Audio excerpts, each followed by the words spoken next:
Gan anodd ar byd i mi ddringo, a mi wna i. Ond dyrwch fi ar ddŵr, a dwi ddim yn gyfforddus. Ond un sy'n gyfforddus ydy Jim Thompson a Aberteifi. Da chi'n o lew? Siwmai. A sut da chi weld fatha bod fatha chwadan ar ddŵr? O, wedi bod yn neud o sawl blwyddyn yn dechrau dod yn gyfarwydd ag yna. Neud y dros hynny gan mlynedd. A be ydy'r traddodiad efo cwrwgl felly? Gath corwg i ddefnyddio gynta, fi'n credu groesi efo nydd. Mae sôn yn y Beibl o Moses wedi cael ei roi yn basged, a mae hwnnw'n debyg iawn i gorwg fi yn farn i. Enwedig y corwg sa Elen draw yn co, achos corwg teifi yw e, a sy'n hoelen y gwbl yn fe, mond gwiel wedi cael ei siapo a rhoi plethu yn ei gili. A wrth gwrs, mae Elen yn bedwyr allan y fanna ar y corwg, ond mae hein ydy'r reit traddodiadol felly? Ie, mae doi gwahanol gorwg dyn nhw. Yr corwg traddodiadol ar y teifi, mae Elen yn defnyddio, a mae bedwyr yn iwsio'r un traddodiadol maen nhw'n defnyddio ar y towi.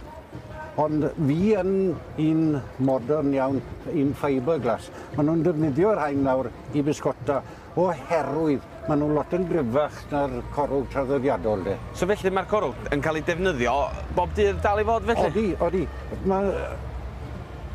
Yn dwyrain Cymru, mae ni'n bisgota ar y taf, mae un trwydded ar y taf, mae 8 yn gyfyrddin, a mae yna ddusen ar y teifi.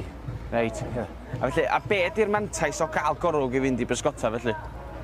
Wel, mae dynion yn meddwl bod nhw'n dala lot o bisgod, ond y traddodiad, cadw'r traddodiad i fynd fwy na dim, dyn ni ddim yn bersonol sa fi ddim trwydded i gael, sa i yn bisgota. Reit. Ond dyn nhw ddim yn dala llawer iawn o bisgod.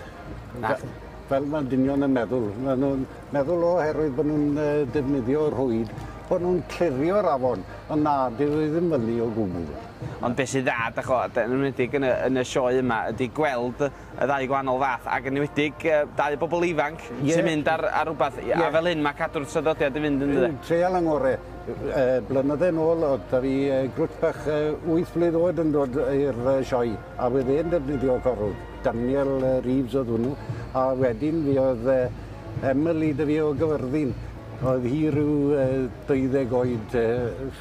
Trio cadw plant diddori mewn gorwgled, ynddo fe? Wel, un peth, mae'n diddori fi, a mi wna i wylio chi o fama, a na i ddim dod yn agos at y dŵr.